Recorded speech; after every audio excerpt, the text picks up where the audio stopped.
The Galactic Council was the ultimate symbol of unity in a fractious galaxy. Established after the devastating Orion Wars, it had become a bastion of peace, bringing together over 150 star systems to mediate disputes and ensure mutual survival. Each species had a seat at the table, and while their cultures and values often clashed, they all understood the importance of maintaining balance. For humanity, still a relatively young addition to the Council, this balance was crucial. Marcus Steele, the senior human ambassador, was a well-respected figure whose words carried weight. On this day, he was accompanied by his granddaughter Sarah, a precocious 13-year-old who had shown remarkable aptitude in diplomacy. Marcus believed that exposing her to the workings of the Council would prepare her for a future role as humanity's voice among the stars. But as the Council convened, a dark shadow loomed. Unbeknownst to the delegates, Queen Vilthera of the Draconis Dominion, a militant empire spanning dozens of systems, was preparing to make her move. Without warning, the Council's doors burst open in a cacophony of fire and steel. Queen Vilthera, the Draconis Queen, entered the chamber flanked by her elite warriors. Her golden armor shimmered with an eerie glow, and her yellow, slit-pupil eyes radiated authority and malice.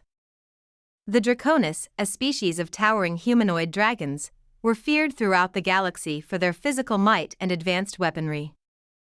Pathetic creatures of the Council, Vilthera declared, her voice echoing. Your time is over. I am here to claim what should have always been ours, the galaxy itself. The chamber erupted into chaos. Delegates from smaller, non-militarized species cowered, while others shouted in protest. Guards rushed to contain the situation, but they were no match for the Draconis warriors. Within minutes, the Council chambers were a scene of devastation. Marcus shielded Sarah as Vilthera made her way to the central platform. But it was no use. Vilthera's eyes locked on Sarah, a child, a symbol of humanity's hope for the future. And what's this? Vilthera sneered. A human whelp. Let me show you what becomes of your future. Before Marcus could intervene, Vilthera struck Sarah down with a single blow. Her death was instantaneous. Marcus's anguished cries filled the room, but Vilthera was unmoved. She raised her blood-stained claws to the assembly. This is your fate, she growled. Submit, or be destroyed. The news of the Galactic Council's fall and Sarah Steele's murder spread like wildfire across the galaxy. On Earth, the response was immediate and visceral. Protests erupted in every major city, demanding retaliation against the Draconis.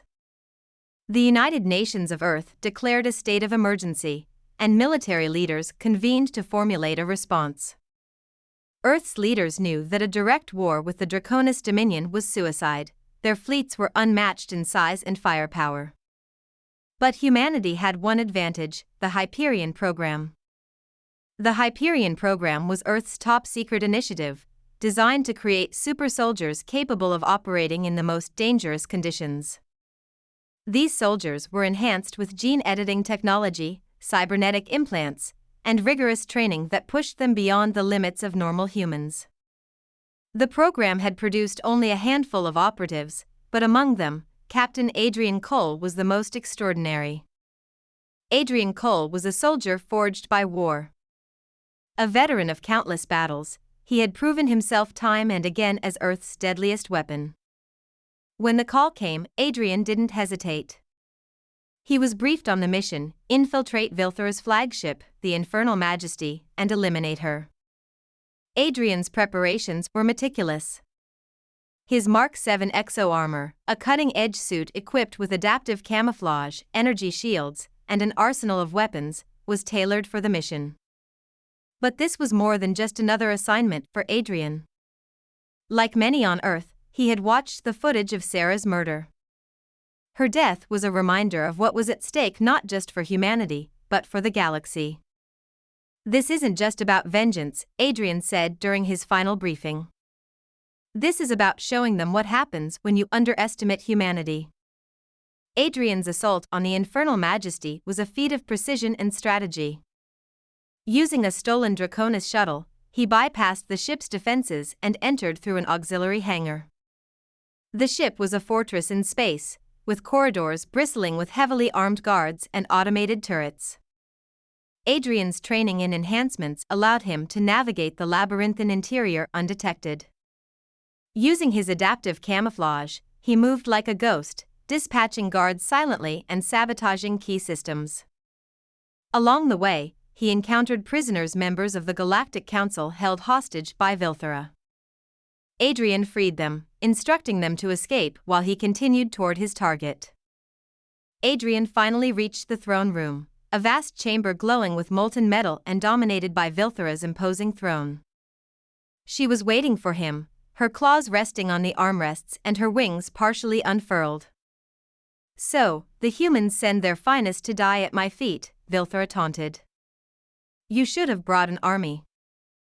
Adrian raised his plasma rifle and fired. The battle began in earnest. Vilthera's brute strength and fiery breath clashed against Adrian's agility and advanced weaponry. She tore through walls and columns in her attempts to crush him, while Adrian used the environment to his advantage, outmaneuvering her and landing precise strikes. The fight reached its peak when Vilthera unleashed a firestorm that consumed the entire chamber. Adrian's armor barely withstood the inferno, but he emerged, battered yet determined. Using his armor's energy reserves, he charged his energy blade and plunged it into Vilthera's chest. The queen let out a deafening roar before collapsing. Adrian stood over her lifeless body, his mission complete. With Vilthera's death, the Draconis Dominion fractured. Her generals turned on each other in a scramble for power, and the once mighty empire crumbled. The Galactic Council was restored, though it bore the scars of Vilthera's reign. Marcus Steele, though devastated by the loss of his granddaughter, found solace in knowing her death had inspired humanity to rise to the occasion. Adrian Cole returned to Earth as a hero, but he carried the weight of the mission with him. In the end, humanity had proven its strength and resilience. The galaxy learned a hard truth: even the mightiest empires could fall, and underestimating humans was a fatal mistake.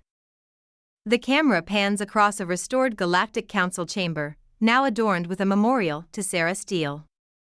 As delegates take their seats, Marcus Steele looks on with a determined expression. Narrator, voiceover: in a galaxy where peace is fragile, humanity showed that it could be the light in the darkness. But peace must be fought for, and vigilance must never waver.